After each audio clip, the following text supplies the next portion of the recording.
It started with a voicemail. Kayla hadn't spoken to her sister Erin in almost a year, not since the fight. But one afternoon, out of nowhere, she got a message from Erin's number. "Hey," the voice said, "don't come to the house. Whatever you do, don't come here." Then silence. Kayla called back immediately, but the line was dead. When she checked the timestamp, something didn't make sense. The voicemail had been left 13 minutes into the future. She stared at her phone. Then it rang. Erin's number again. Another voicemail. "I didn't call you," the voice whispered. "It wasn't me. Don't listen to her." The voice trembled as if it were hiding, not from someone, but from something. Kayla's chest tightened. She hadn't heard from Erin in months.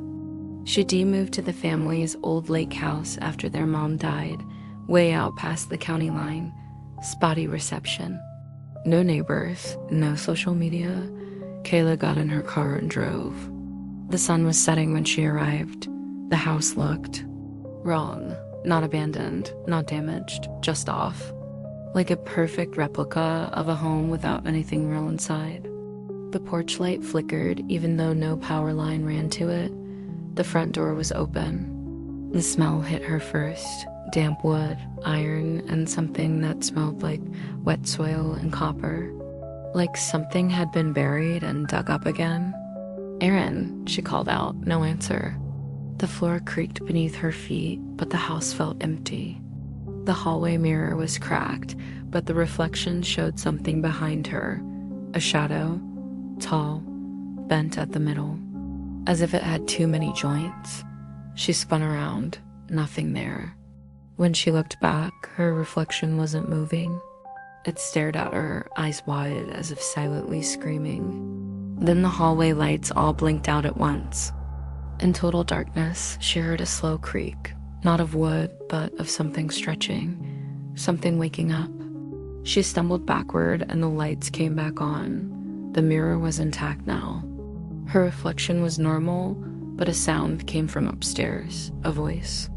Her sister's voice, whispering, "Stop checking the messages. She's getting closer every time you do." Kayla climbed the stairs. Each step felt heavier than the last. The hallway was lined with picture frames, all turned inward so you couldn't see the photos. At the end of the hall was Erin's old room. The door was open an inch. A voicemail alert pinged on Kayla's phone. Voicemail 13. She hadn't even opened 12 yet. Hands shaking, she pressed play. Erin's voice again, but now it was frantic. "You shouldn't be here. She doesn't want you here. She wants to be you." Then something else, static, and behind it, another voice layered under Erin's, whispering in perfect sync. "Let her in."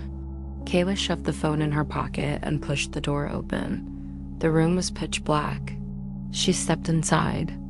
The air felt thick, heavy, like breathing through water.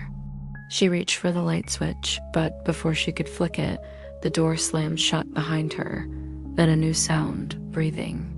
Right behind her ear, slow, wet. The voice spoke again, not from the phone. Not from the walls, but from inside her own head. "You've seen her now. That's enough." She turned. In the dark, two eyes blinked open, not glowing, just reflecting her own fear. Then teeth, wide, human-shaped, but too many. "She's going to answer next," the voice said. "And when she does, one of you gets to leave, just one." Kayla screamed and slammed herself against the door. It opened instantly, almost like it had never been locked. She tumbled into the hallway, but something was wrong. The pictures were now facing out, and every single one was of her. Hundreds of photos, all of her face. But the expressions weren't hers. They were all smiling. Back in the foyer, the mirror was gone. In its place was a phone, old, rotary style, sitting on a small table. It rang once, then stopped. A final voicemail pinned. Voicemail 13, she listened, but this time it wasn't Erin's voice. It was her own, and it said, "I'm staying here now. You go." Kayla blinked. Her reflection smiled from the dark glass of the window, but she wasn't smiling. And behind the reflection stood her sister, mouth sewn shut, eyes wide, pointing to the phone. Then the lights went out again, and this time they stayed off.